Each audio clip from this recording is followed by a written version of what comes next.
যে লোককে পররাষ্ট্রমন্ত্রী করেছে আমার মনে আছে আপনার এইখানে এসে পরিষ্কার করে আমরা বলে গেছিলাম যে যতটুকু তাকে আমরা দেখলাম আমেরিকার স্বার্থ রক্ষা করা ছাড়া আর কোনো কাজ হতে পারে না। এখন এই ধরনের লোককে যদি কোলে করে নিয়ে থাকে তাহলে আপনি কেন এই আলোচনা তুলছেন? সংশোধন কে করবে? উদ্বেগ, উৎকণ্ঠা এবং ক্ষোভ নিয়ে এখানে হাজির হয়েছি এবং এই ক্ষোভটা বিশেষ ক্ষোভ। উদ্বেগ, উৎকণ্ঠা, খুব সাদামাঠা বললে যে এত বড় একটা ঘটনা বিশ্বে ঘটছে যেটা যদি পুরো বিশ্বকে একটা বড় সংকটে ফেলে দেবে, তার অন্যতম সংকটে পড়বে সারা বিশ্বের সাধারণ মানুষ, শ্রমজীবী মানুষ এবং বাংলাদেশ একটা বড় সংকটে পড়তে পারে এ ধরনের যুদ্ধ অবস্থা যদি বজায় থাকে। কিন্তু এর মধ্যে ক্ষোভটা কেন?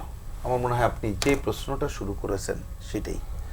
এটা আমি আসলে ভাবতেই পারছি না যে কিছুদিন আগে একটা নির্বাচন হলো, নানা কথা থাকলেও একটা নির্বাচিত সরকার এখানে আছে।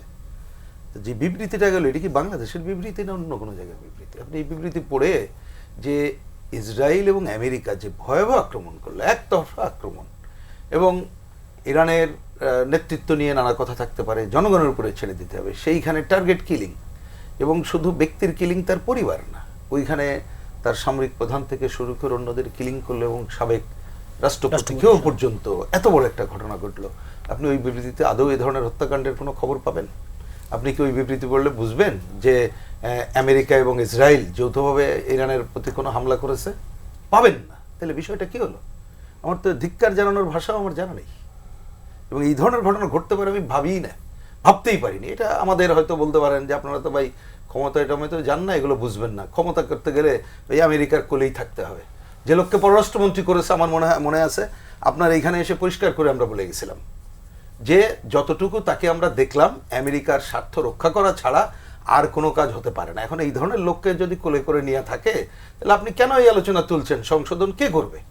আমি তো জানি না। যদি বিএনপি মিনিমাম তার একটা রাজনৈতিক দল হিসাবে তার বিন্দুমাত্র অস্তিত্ব থাকে, হয়তো সকালে পড়বো বা রাতে যেয়ে দেখবো যে তাদের দলের একটা বিবৃতি আছে, সেটাই অন্ততপক্ষে এই ধরনের অপদার্থতা থাকবে না বলে আমি প্রত্যাশা করতে পারি। কারণ আমরা নানা সময় তো তাদের সাথে ঐক্যবদ্ধ আন্দোলন করছি, এরশাদ বিরোধী আন্দোলনের সময় করেছি, এখন আমরা তাদের সমমনা না হইলেও একটা গণতান্ত্রিক আন্দোলনের সাথে ছিলাম, আমরা জানি কি ঘটনাগুলো ঘটেছে। সুতরাং এটা আসলে ধিক্কার জানানোর ভাষা আমার জানা নেই।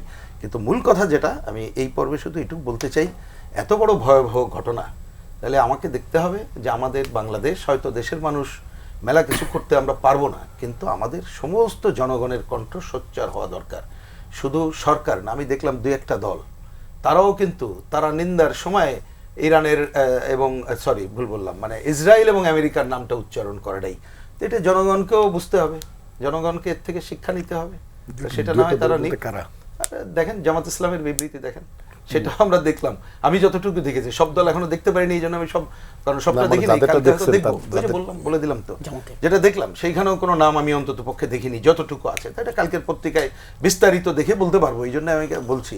কিন্তু আমি বলছি যে অন্তত পক্ষে আমাদের দেশের মানুষ তার একটা, এই যে সাম্রাজ্যবাদ আমরা বহুদিন ধরে বলে আসছি যে আজকের দুনিয়াতে সে নতুনভাবেই আবির্ভূত হচ্ছে, যেটা ভেনেজুয়েলা আমরা দেখলাম, তার আগেও ঘটনাবলী সবই আমরা দেখেছি। এবং বাংলাদেশকেও মনে রেখেন, এগুলো বিভিন্ন সময় এক ধরনের প্রক্সি ওয়ারের মধ্যে প্রথমে নিয়ে আসে অনেকগুলোর মধ্যে, তারপরে দেখবেন এরকম ডাইরেক্ট অ্যাটাকের মধ্যেও পড়ে।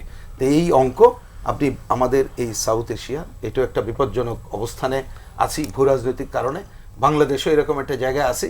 সুতরাং তাদের সাথে কেউ যদি দোস্তি করতে চায় বা দোস্তি খেলাও করতে চায়, এইটাও ভবিষ্যতে একটা ভয়াবহ ঘটনার মধ্যে আমরা কিন্তু পড়ব। সুতরাং দেশের মানুষকে এ ব্যাপারে হুঁশিয়ার হইতে হবে, সাম্রাজ্যবাদের বিরুদ্ধে কণ্ঠসোচ্চার করতে হবে, একই সাথে বিশ্ব শান্তির সপক্ষে সারা দুনিয়ার মানুষকে আসলে ঐক্যবদ্ধ হওয়ার কোনো বিকল্প অবস্থা আছে বলে আমরা দেখছি না।